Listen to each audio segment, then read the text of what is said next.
Hello, summoners. Welcome to Top 20 Champions with Suicide Masteries.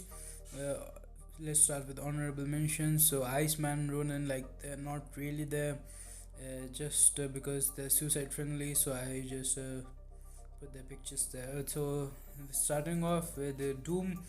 Doom is not a suicide friendly character, I'd say, but he's just so powerful that it's ridiculous. Like, you can't make a top 20 champion list and not put him there in the current meta. So that is basically why he's there. He doesn't have any immunities, and his playstyle does include a fair bit using SP3, so no recoil damage there, but again, not a very suicide friendly champion.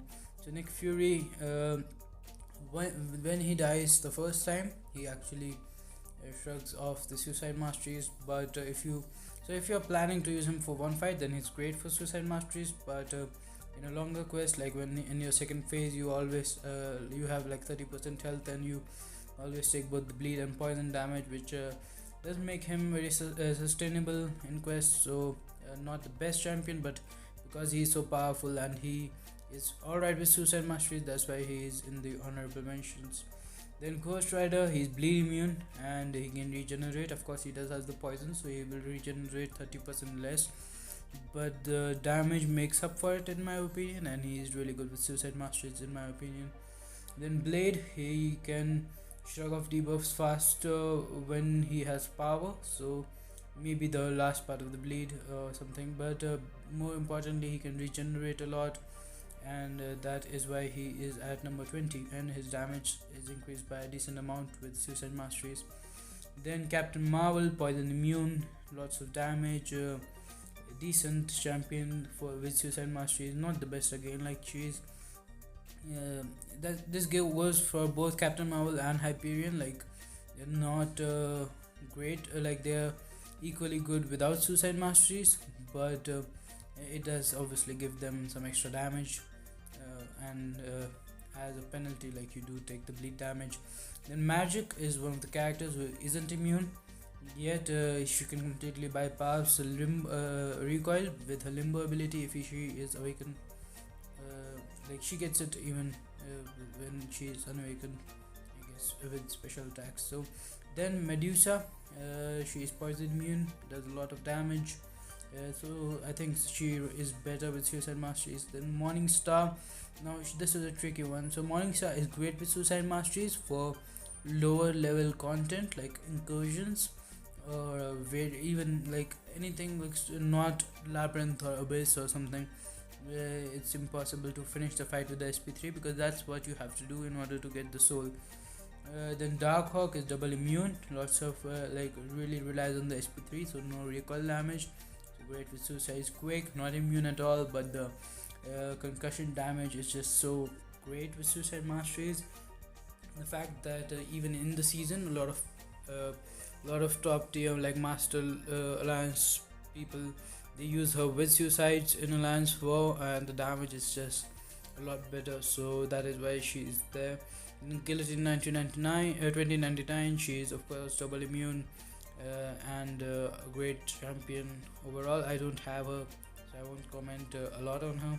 And Domino, she has a 50% chance to shrug off the bleeds, and she is a kind of RNG based champion with a lot of damage, so suicide masteries does benefit her a lot. Then Sentinel, double immune, he can you kind of need to use your SP2s with him sometimes, like after you build analysis, but you can always get 2 SP3s and regenerate in the longer fights. Then Aegon, he's tricky, like when you're building him up, he's not good with suicide, especially because like you probably want to use your special one in order to gain that combo, but once you get past the point where you can just shrug off the debuff, then he's great with it. And then Nemo, he can regenerate and stuff with special attacks, so less recoil damage, and he's a burst damage champion, so he greatly benefits from suicide in my opinion. Then Colossus is bleed immune. He does rely on his SP2, so he does face some recoil damage, but otherwise he's so tanky that it's alright for usual questing. Black Widow Clairvoyant is a champion that is completely different with suicide mastery. Like this is a character who you should definitely rank up if you have Suicide Masteries. The SP2 is really good for healing. It increases damage by a lot, and his her healing is directly proportional to the damage he's dealing. Then Thing, he's bleed immune. I play my 6-star rank 2 Thing with all the synergies sometimes, and I do have Suicide Mastery it's on, and that hasn't had a big negative effect on my gameplay till now. So that is why he's there. Like, he obviously is known for his big damage, and Suicides does make the damage even better. Then Warlock, double immune champion, great with Suicide Mastery. So his SP2 is also very strong, but like in alliance level alliance 1 level stuff, if you have a maxed out Warlock, you are usually finishing the fights with 1 SP2, maximum 2 SP2s, so that is fine. A lot of utility. His damage is of course greatly increased with Suicide Masteries, and being double immune is why he's ranked so high. And of course he has other, like, even in my usual top 20 list he was very high. Then Omega Red is one of the champions who needs Suicide Masteries, like really needs it. Like, if you're not running Suicides, you won't be using him. It's kind of like the opposite of Void, in the sense that if you are using Suicides, then Void is not a champion that you want to use, and that is the inverse is true for Omega Red. So it starts off in the phase where he is just melts the opponent down, and because he has the bleed on him, and he can actually regenerate from the bleed. And the same goes for our number 2 Corvus. He can regenerate of the bleed. He does not take any damage from it. He is a champion, like, you have 20 glaive charges, you want to finish the fight in the first set of glaive charges ideally, and you can until like 6.4 level. If you are running decent amount of boosts and Suicide Masteries, you can definitely finish the fight, like the first fight I'm saying, and after that you can definitely finish it with 1 SP2 and stuff. Like, he's really powerful. I'm currently exploring 6.1, and with Suicides he's just shredding through it. Then Ghost is a character that in my, like, she doesn't need anything, not Suicides, not synergies, but with Suicides and with synergy, like, she is just so good.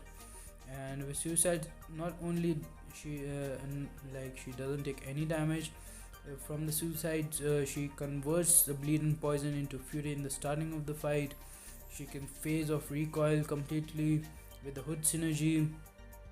She, like, Suicide just increases her damage, like everyone's damage, by a lot, and Ghost can do it, use that extra damage and take none of the bad things from Suicide. So that is why she is number 1 here as well.